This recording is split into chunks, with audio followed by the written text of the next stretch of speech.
Hey guys, welcome back to my channel. So Wendy Williams did an interview on the phone with the Breakfast Club, and I'm so happy to hear that Wendy's doing good. She don't sound impaired. She don't sound like she's, she can't speak for herself. It sounds she got away from that damn conservatorship and that guardian. She's doing A-OK. Now, she might be at her best, but she sounded very coherent, and she expressed herself very well. So, I'm somebody here, Wendy is good. I want y'all to hear this in the comments down below. And with that being said, like and comment, subscribe, and I'll see you next time. Peace. Williams is currently trapped in a conservatorship. If you don't know what a conservatorship is, it's when someone is in charge of making decisions on your behalf, but usually because the conservatee is not able to make decisions for themselves. Wendy can make her own decisions. She is not cognitively impaired. She is not incapacitated. She is being taken advantage of. Right. Wendy, tell us what's going on. First of all, to start with, my niece Alex knows a lot as well, but I am not cognitively impaired, you know what I'm saying? No, but I feel like I am in prison. You understand what I'm saying? I'm in New York City, right? And Alex, you know exactly what you're talking about. You flew from Miami to New York, and you were right here with me. Go ahead. She's there in New York, in this place, essentially like what some would call a luxury prison. This is her room. That's literally her apartment. But the thing about this apartment, and you know this, not Wendy, because you're there, it's small. She has a bed, a chair, a TV, a bathroom, and she's looking out one window. And, excuse me, through my money, I had this person buy the TV, the kind of TV I like, through this person, because all of my stuff is in storage. You understand what I'm saying? Everything's in storage. And by the way, that was to sell my apartment. But anyway. Is the person your guardian? Is that who you're referring to, your guardian? Yes. Well, Sabrina Morrissey is her name. A&E Network and Lifetime were sued by Sabrina. She claims they exploited you in a vulnerable state. They exploited your condition, and I'm putting condition in air quotes. You signed to do that documentary without your consent, but A&E and Lifetime countersued and said that Sabrina realized the documentary would question the quality of her own guardianship. It actually says in the lawsuit, it appears that Morrissey is misusing her position as a guardian of Williams to silence criticism of her controversial and failed administration of the guardianship. They even used the words guardianship abuse. What do you think of that? Me and the person that you were just talking about, this guardian person, we watched that 4-part thing on TV together. She was the one who wanted to do that. So I'm watching and writing things down, and she's watching and writing things down, and I saw all of that, by the way. And what do I think about being abused? Look, this system is broken. This system that I'm in, this system has falsified, a lot. You know what I'm saying? You know what I'm saying? They said you're cognitively impaired and you're incapacitated.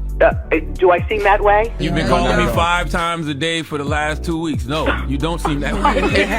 Right. I just want to underscore what you were saying, Charlene, as well, and that is, this is still a legal situation. So yes, there are things that my aunt just can't talk about. Yeah. There are things that we as a family can't talk about. That's right. But I think that the thing that we can talk about is the fact that my aunt sounds great. Yes. I've seen her in a very limited capacity, but I've seen her. We're talking to her.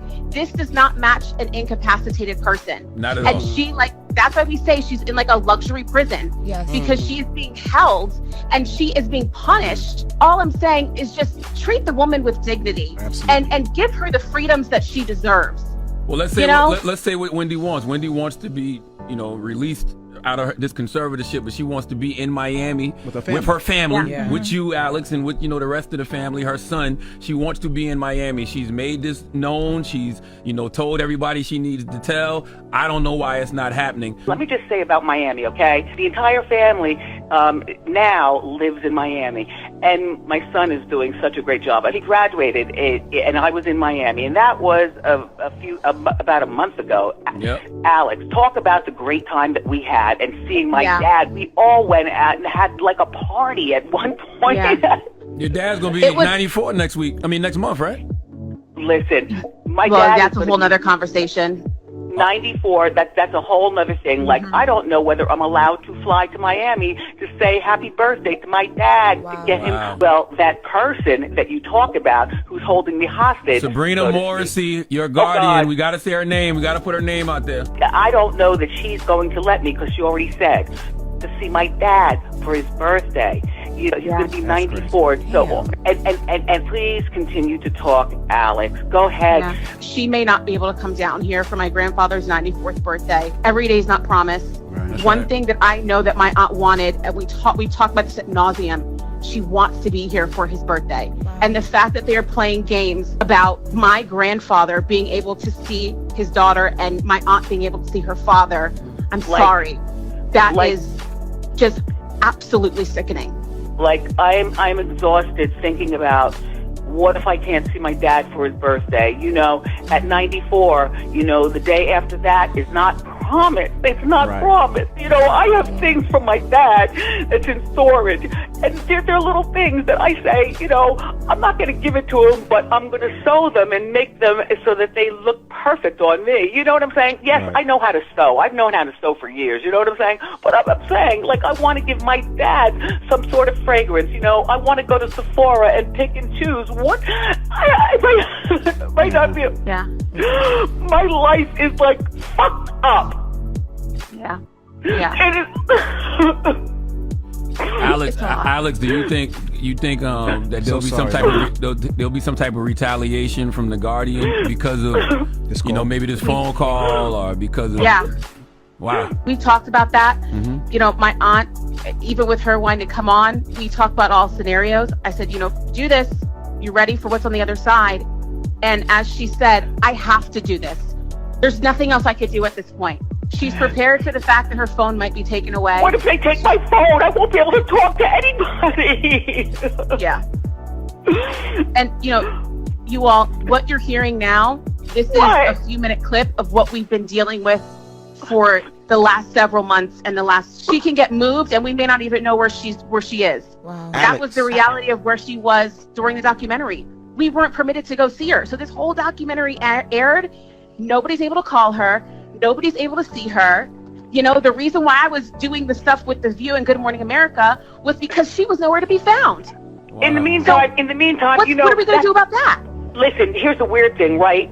And while you're on The View, right, I got the telephone number. I could call Joy Behar, but my number is with The Guardian. I could call my friend Rosanna Scotto. I could call Fat Joe. I could call Alex. My number is not in storage, but my Guardian person has my phone. Right. God damn. Alex, let me ask you a question. Has had it for 3 years, by the way. She's had your phone for 3 years, and she got control of all your bank accounts and everything? Wow. Okay. Okay. Right. Now, Alex, but that's what the news report said. The news report said she had control of your bank accounts and everything. Someone once told me the grass is much greener